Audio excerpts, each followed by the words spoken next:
Hey guys, Zephyrnix here, and today's question is, next gen, what will you be supporting? Which console or handheld will you be supporting? Will you be going PC? Will you be going Xbox next gen? Will you be going PlayStation 4? Will you be going Wii U? Will you be going Vita? Will you be going 3DS? Or maybe doing a combination? That is today's topic. Which one will you be doing? Now, there's a lot of talk right now regarding which one will survive right now. Now, we don't know too much about the Xbox next gen, and we don't know too much about the PlayStation 4 in terms of what they will be bringing to the table. We do know that the PlayStation 4, however, is not in development at this time.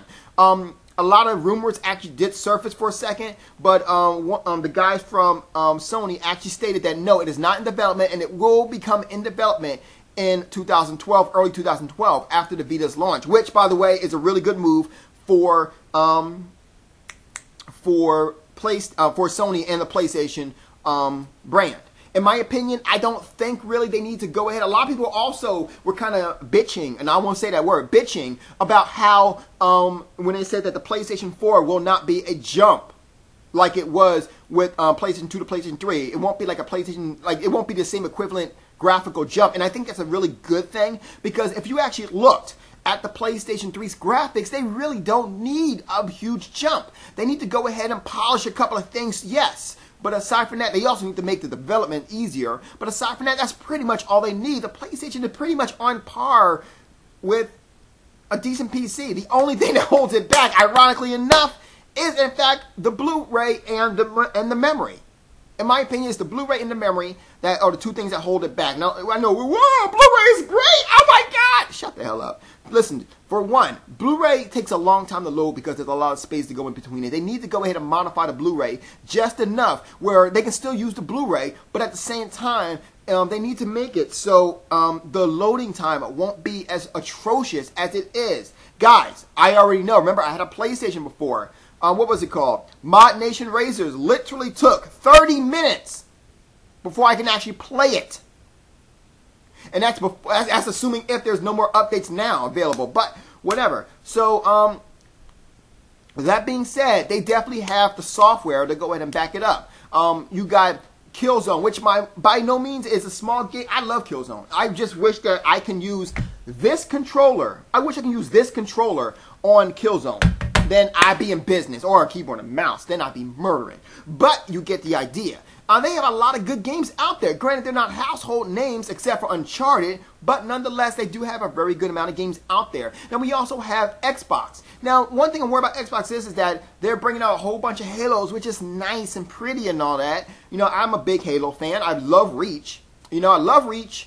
I'm a big fan of all the Halo franchises. That being said, I'm not going to buy a console just to go ahead and play Halo. I'm not. There's two things when it comes to buying a console, and that's exclusives and console exclusives. Those two things that really make the difference in terms of what I buy. Now, I know, what do you mean by console exclusives? Well, console exclusive of this, things I cannot get on my PC.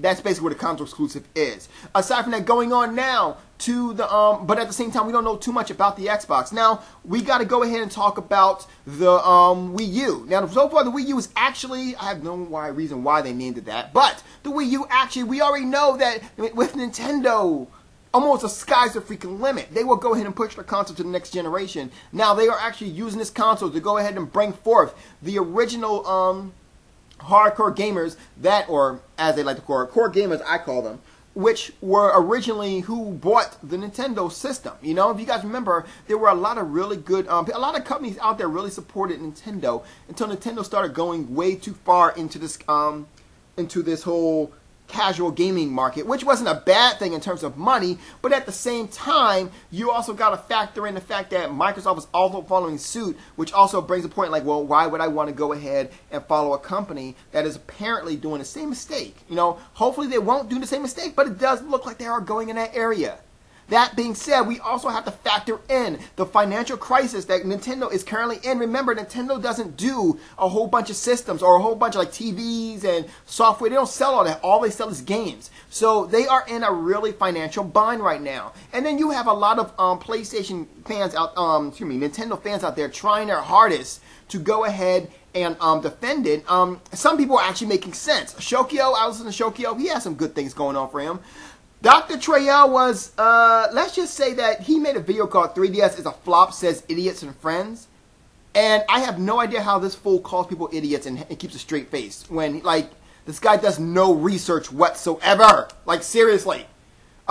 He mentioned how it took the Xbox 360 7 months to pass 5 million units.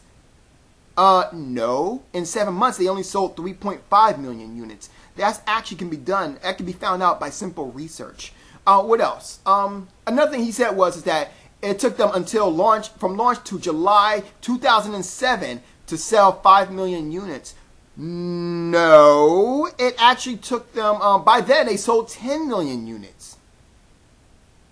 What's wrong with you, dude? Seriously. Anyway, and it took them October 2006, by the way, to sell 5 million units. I just wanted to go ahead and mention that. You might want to try math. It's a good thing. Research would also help as well. He also said a whole bunch of other stuff, too, like Nintendo's getting aggressive.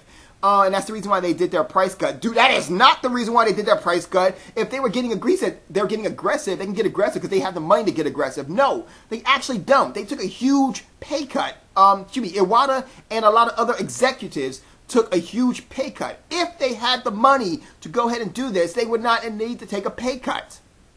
Common sense kind of dictates that.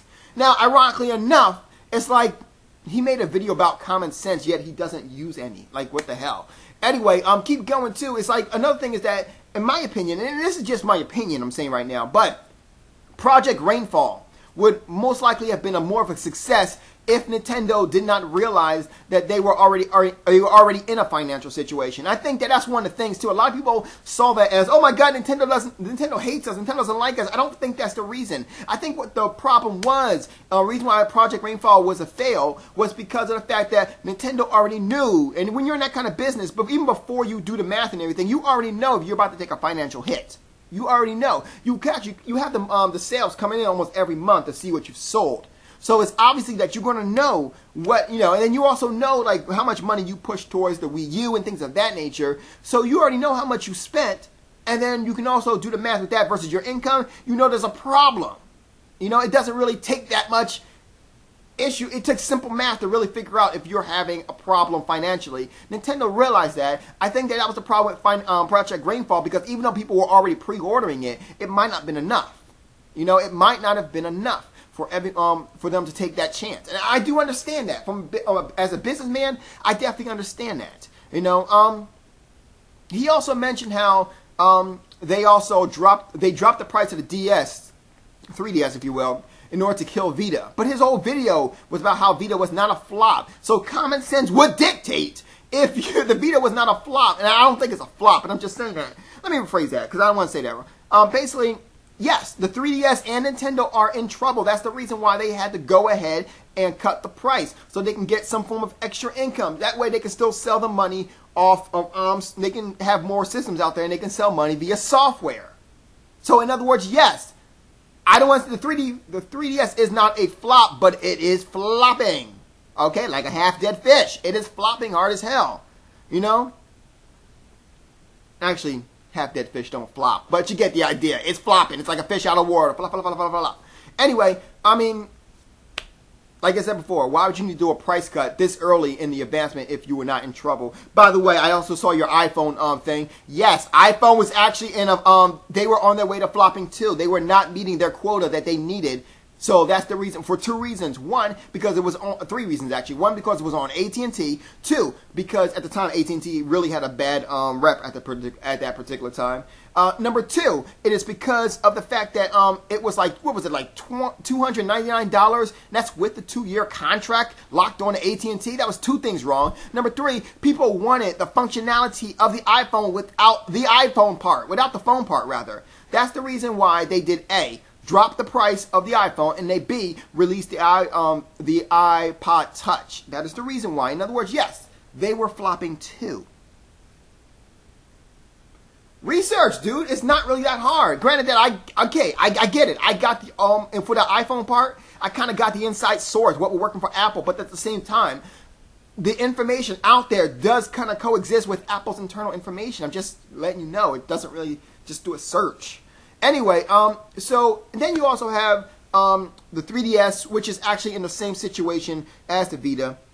excuse me, as the Wii U. You know, that being said, this though, but going back to the Wii U, I will say this: the Wii U actually has a good chance, because you got the systems. You already have the, like, seriously, having the whole tablet part will actually work out pretty well. That being said, as I understand it, and please somebody tell me I'm wrong, that the actual the tablet is only, you can only use one tablet per console. Is that what it was? Because as I understand it, you can't really go out and buy another one, like 2 tablets for 1 console, as I understand it, as Nintendo has already stated. So tell me if I'm wrong, but if that's the case, then I do have a problem with that. Excuse me. Then you have the Vita in itself, has so many extra features to it, and the developers are pretty much backing it almost 100%. What would you got a what you call that? A BioShock coming out for it. Dude, you had Tekken, what was it? Tekken versus Street Fighter, I think, coming out for it. I think it's called Street Fighter versus Tekken, one of those two. Or Cross Tekken, I forget what it's called exactly. I don't really have no interest in really playing the game. But that being said, the fact that it did come on that system is actually pretty good. And you also have the fact that you got to take on, like, the fact that the retro games are actually already ready to be downloaded on the Vita. Where on Nintendo, they are getting them ready to be downloaded. A lot of them, they're already working on that to get them downloaded. So by the time the Vita comes out, Nintendo should have most of their games, if not all of their good games, already ready to go ahead and download. So overall, there's some things here. Nintendo right now is an iffy situation here. You got to scratch your head like, you know? Right now, it's looking that Sony, if Sony does, like, I'm going to put it this way. Right now, we don't know too much about the Xbox 360 Next Gen or the PlayStation 4, but I will say this. If Sony continues their streak that they're doing right now with the Vita and stuff like that, I plan to see a lot of interesting things come out for the PlayStation platform, PlayStation 4, that is. As for the Vita right now, so far, it's a win-win-win situation right now. I'm not seeing any real big problems with the Vita right now. I could be wrong. I could be. I will definitely say that. I could, without a doubt, be wrong. There could be some problems in the near future with Vita. But right now, in terms of just the handheld alone, I see some pretty good things in the future. That being said, this is also a world of tablets. Tablets right now are taking the they're taking the big thing right now. They're the big thing right now. So I do know that Sony is coming out. I do believe that they're coming out with their own tablet, but I'm not really sure it will be compatible with the PlayStation and the with the PlayStation brand. That being said, I also know 2 things. Number 1, Nintendo's controller is a tablet for the most part. I don't know exactly what they're going to do, if they're going to have tablet-ish things, but from what I saw, yes, they will. And at the same time, I do know that Windows 8 is coming out, and Microsoft does plan to release their own tablets, and Windows 8 will have a strong connection with Xbox Live, which could mean that that could be their equivalent of the handheld for Nintendo, for the Xbox, which is definitely a possibility. Notice how all this stuff will be announced and will be pushed during the next generation, during 2012. So there's a lot to go ahead over right now. You know, I'm already on 13 minutes and 28 seconds. So yeah, it's definitely going to be a wild time. If you guys thought this generation was good, you best believe the next generation is going to be fantastic. But you know what? Well, I'm not going to let the cat out the bag just yet. But you guys might want to stay tuned. Because let's just say with this generation coming up and all future generations after that, I think I'm going to put a lot of interest in these brand new generation consoles. Technology. All the above. You guys have a good night. Let me know what you guys plan to back.